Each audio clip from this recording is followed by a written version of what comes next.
Good morning good morning. പതിവുപോലെ ചായ കുടിക്കാൻ വരുന്നത് ഞങ്ങളെ കാത്തിരിക്കായിരുന്നു. പക്ഷേ അല്ലമീൻ ഫോൺ വിളിച്ച് ബുദ്ധിമുട്ടിക്കണ്ട എന്നാണ് പറഞ്ഞത്. അതുകൊണ്ട് ഞങ്ങൾ ഫോൺ വിളിച്ച് ബുദ്ധിമുട്ടിച്ചിട്ടില്ല. എങ്ങനെയുണ്ടായിരുന്നു രാത്രിയിൽ സുഖ ഉറക്കം കിട്ടിയോ ഇന്നലെ? പിന്നെന്താ, ഒരു കുഴപ്പമില്ല. നമ്മളൊക്കെ പൊതുപ്രവർത്തകരല്ലേ, പ്രത്യേകിച്ച് കമ്മ്യൂണിസ്റ്റുകാരല്ലേ. അപ്പോൾ ഇതൊക്കെ നമുക്കൊരു പുതുമയല്ലല്ലോ. നമ്മൾ ഓരോ കാലത്തും ഉണ്ടാകുന്ന തിരിച്ചടികളോ അല്ലെങ്കിൽ എന്താണെന്നുള്ള സംഭവങ്ങളോ അതിനെയൊക്കെ അതിജീവിച്ച് പോവില്ല നമ്മൾ. അതുകൊണ്ട് എന്തായാലും തെരഞ്ഞെടുപ്പ് കഴിഞ്ഞ് നാട്ടിൽ ജനങ്ങൾക്ക് വ്യത്യസ്തമായുള്ള പല ചിന്തകളും ഇപ്പോൾ ഉണ്ടാവും. പക്ഷേ തെരഞ്ഞെടുപ്പിൽ നമ്മൾ ഉദ്ദേശിച്ച കാര്യത്തിൽ ഒരുപാട് മുന്നോട്ട് പോകാൻ കഴിഞ്ഞെന്ന് നമുക്ക് തോന്നുന്നത്. ഒരു ആത്മവിശ്വാസം ഇപ്പോഴുണ്ടോ പോളിംഗ് പെർസെൻറ്റേജിൻ്റെ കണക്ക് പുറത്തു വരുമ്പോൾ? തീർച്ചയായിട്ടും ആത്മവിശ്വാസം വർദ്ധിച്ചതേ ഉള്ളൂ, കുറഞ്ഞിട്ടില്ല. കാരണം എന്താ, ഞങ്ങൾ അന്നേ പറഞ്ഞൊരു കാര്യമുണ്ട്. ഒന്ന്, ഈ തലസ്ഥാനത്ത് എന്ന് പറയുന്നത് പലരും ഒരു തലസ്ഥാനത്തെക്കുറിച്ച് തെറ്റായ കുറേ ധാരണകളുണ്ട്. ആ ധാരണകൾ തിരുത്തേണ്ടി വരും ഈ തെരഞ്ഞെടുപ്പ് കഴിയുമ്പോൾ. അതിൽ വലിയ പ്രമാണിമാർ വന്ന് അയാൾ വലിയ ഓക്സ്ഫോർഡ് യൂണിവേഴ്സിറ്റിയാണ്, അയാൾ വലിയ പ്രമാണിയാണെന്ന് പറഞ്ഞുകൊണ്ട് ആ പ്രമാണിത്വം പറഞ്ഞുകൊണ്ട് മാത്രം ഒരാൾ ഇവിടെ വന്നൊരു സ്ഥാനാർത്ഥിയായി വന്ന് മത്സരിച്ച് അയാൾ 15 വർഷക്കാലം നമ്മുടെ നാടിൻ്റെ ഈ ജനങ്ങളെ അവകാശങ്ങൾ മുഴുവൻ അദ്ദേഹത്തിൻ്റെ കൈവശം വെച്ച് അദ്ദേഹം ഈ 15 വർഷക്കാലം കഴിഞ്ഞിട്ട് വീണ്ടും ഇവിടെ വരുമ്പം അദ്ദേഹം പറയുന്നതെല്ലാം ജനങ്ങൾ കേട്ട് അതനുസരിച്ച് വോട്ട് ചെയ്യുമെന്നൊരു ധാരണയൊക്കെ ഒരുപാടുണ്ടായിരുന്നു. ആ ധാരണയിലൊക്കെ പെശക് ഈ വോട്ടെണ്ണുമ്പോൾ ഉണ്ടാകുന്ന എനിക്ക് പ്രതീക്ഷ. കാരണം ഓരോ സ്ഥലത്തും പോയപ്പം ഗ്രൗണ്ട് റിയാലിറ്റി നമുക്ക് വളരെ അനുകൂലമാണെന്നാണ് എനിക്ക് അനുഭവത്തിൽ തോന്നിയത്. ഈ പോളിംഗ് ബൂത്തിൽ നിന്ന് ഏജന്റുമാരൊക്കെ പറയുന്നതനുസരിച്ച് കൃത്യമായിട്ട് കാൽക്കുലേറ്റ് ചെയ്ത് ഇടത് വോട്ടുകളെ കൃത്യമായി പോളിംഗ് ബൂത്തിൽ എത്തിച്ചിട്ടുണ്ടോ? അപ്പോൾ വോട്ടിന് വരാത്തവർ ഇടത് വോട്ടർമാരല്ല, മറ്റു വോട്ടർമാരെന്നാണോ മനസ്സിലാക്കേണ്ടത്? നമ്മളെ വോട്ടുകൾ മിക്കവാറും വന്നിട്ടുണ്ട്. നമ്മളെല്ലാ സ്ഥലത്തും വെരിഫൈ ചെയ്തതാണ്. നമ്മളെ വോട്ടുകൾ മിക്കവാറും വന്നിട്ടുണ്ട്. കാരണം നമുക്കൊരു വാശിയുണ്ടായിരുന്നു. ആ വാശിയാണ് വളരെ പ്രധാനപ്പെട്ട കാര്യം. നമ്മളെ പ്രവർത്തകന്മാർ ഇപ്പം ഇന്നലെ വൈകുന്നേരം 6 മണിക്ക് ശേഷം ഞാൻ ചില ബൂത്തുകളിൽ പോയിരുന്നു.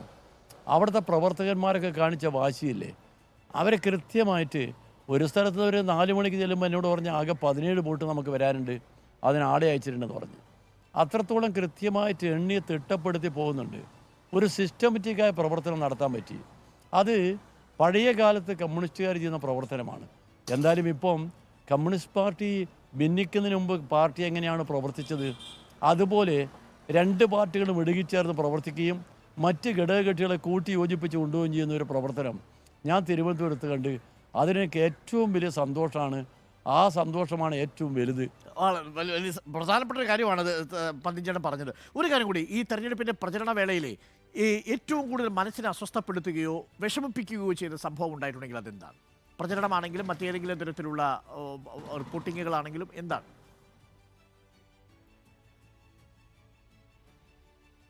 അത് കൃത്യമായിട്ട് എന്തോ എനിക്ക് ക്ലിയർ ആയില്ല കേട്ടോ. അതായത് ഈ പ്രചരണ വേളയിൽ ചേട്ടനെ ഏറ്റവും കൂടുതൽ അസ്വസ്ഥപ്പെടുത്തുകയോ വിഷമിപ്പിക്കുകയോ ചെയ്തത് എന്താണ്? ഉണ്ടല്ലോ, തീർച്ചയായിട്ടും. അത് ഞാൻ ഇന്നലെ പറഞ്ഞല്ലോ.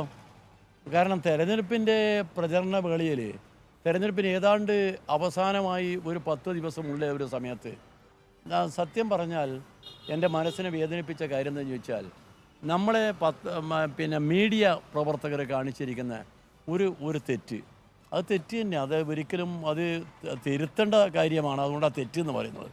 അവർ ഇവിടെ ഒരു സ്ഥാനാർത്ഥിയാണ്, ഇടതുപക്ഷത്തിൻ്റെ സ്ഥാനാർത്ഥിയുണ്ട് എന്നുള്ള കാര്യം അവർ പുറത്ത് ജനങ്ങളോട് പറഞ്ഞേയില്ല. ഒരു പുതിയ സംവിധാനമാണത്. ചർച്ചകളിൽ വരുന്നു, ചർച്ചകളിൽ 2 മുന്നണി മാത്രം വരുന്നു, ഇടതുപക്ഷ മുന്നണിയില്ല. തിരുവനന്തപുരത്ത് ഏറ്റവും കൂടുതൽ ജനങ്ങൾ സ്വാധീനമുള്ളൊരു പ്രസ്ഥാനമാണ് നമ്മളെ പ്രസ്ഥാനം, ഇടതുപക്ഷ പ്രസ്ഥാനം. ആ ഇടതുപക്ഷ പ്രസ്ഥാനം തിരുവനന്തപുരത്ത് ഈ മണ്ഡലത്തിൽ 7 പാർലമെൻറ്റ് അസംബ്ലി സീറ്റുകളിൽ 6 ഇടതുപക്ഷത്തിൻ്റെതാണ്. എന്നിട്ട് ഇത്രമാത്രം ഒരു സ്ഥായീ ഭാവമുള്ള ഇടതുപക്ഷ പ്രസ്ഥാനം ഈ തെരഞ്ഞെടുപ്പിൽ ഒരു പ്രശ്നമേ അല്ല എന്ന ഭാവത്തിലാണ് ചർച്ചകൾ. അതും പ്രമാണപ്പെട്ട പണ്ഡിതന്മാരെയൊക്കെ കൂട്ടിക്കൊണ്ടുവന്ന ചർച്ച നടത്തുന്നത്.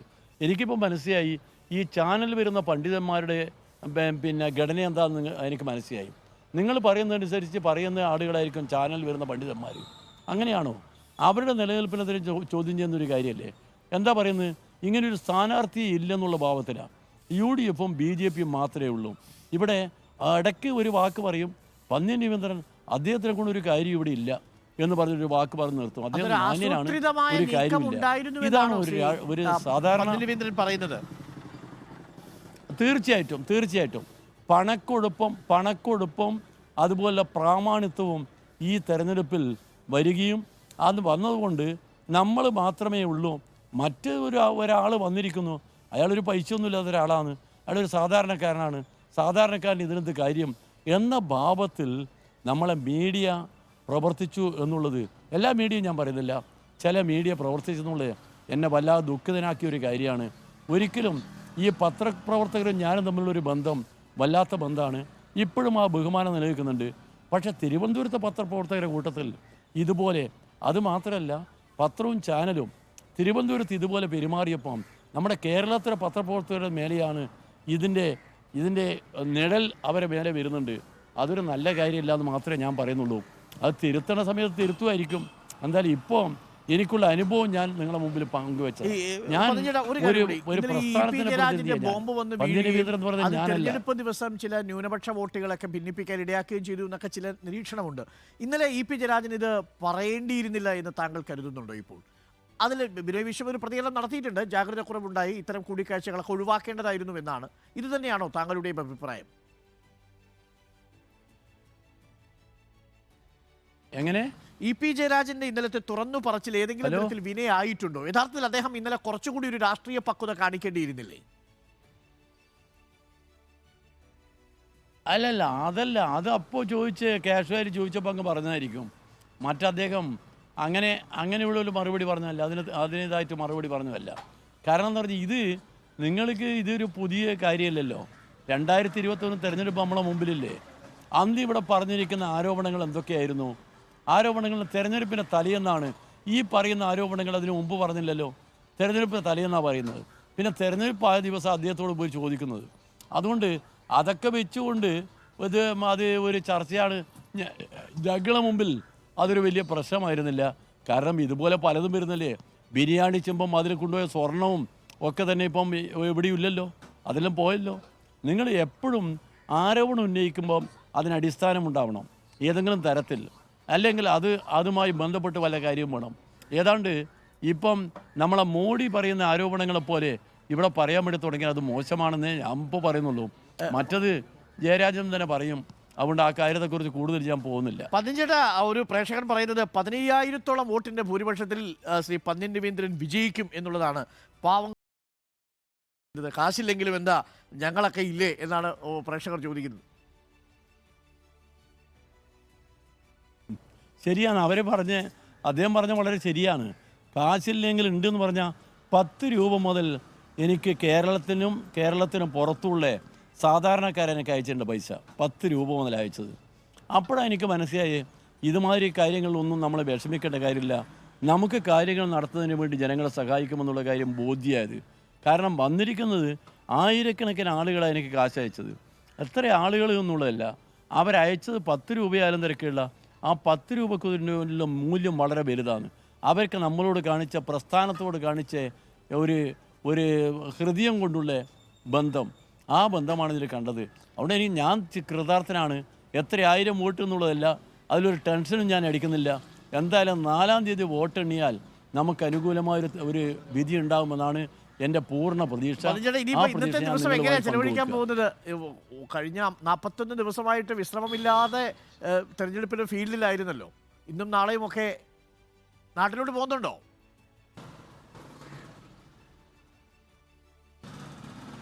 ഹലോ, ഇന്നും നാളെയും ഒക്കെ ഇനി എങ്ങനെയാ ചെലവഴിക്കാൻ പ്ലാൻ ചെയ്തിരിക്കുന്നത്? എല്ലാം ചെലവഴിക്കാനല്ല. ഇപ്പം നാളെ പത്രപ്രവർത്തകരുടെ ഒരു പരിപാടിയുണ്ട്. ഇവിടെ തിരുവനന്തപുരം പ്രസ് ക്ലബിൻ്റെ പരിപാടിയുണ്ട്. ഇന്നൊരുപാട് പരിപാടിയുണ്ട്. പിന്നെ കല്യാണമുണ്ട്. പിന്നെ അതുപോലെ മറ്റ് പാർട്ടികളുണ്ട്. എനിക്ക് കൃത്യമായ ദിവസേന പരിപാടിയുണ്ട്. പിന്നെ സാംസ്കാരിക പരിപാടികളുണ്ട്, പാർട്ടി പരിപാടിയുണ്ട്.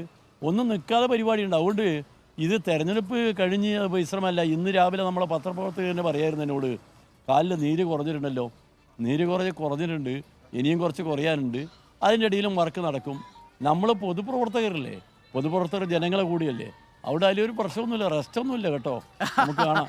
താങ്ക് യു പതിച്ചേട്ടാ. നടക്കട്ടെ. അപ്പോൾ വളരെ സന്തോഷമായിരിക്കുക. ഇനിയുള്ള ദിവസങ്ങൾ ആത്മവിശ്വാസത്തോടു കൂടി തന്നെ നിൽക്കാൻ കഴിയട്ടെ. ജൂൺ 4-ാം തീയതി ഓൾ ദ ബെസ്റ്റ്. ഒരു വിജയപ്രതീക്ഷയുണ്ട്. അതെ, നിൽക്കാം. താങ്ക് യു പതിച്ചേട്ടാ. Thank U.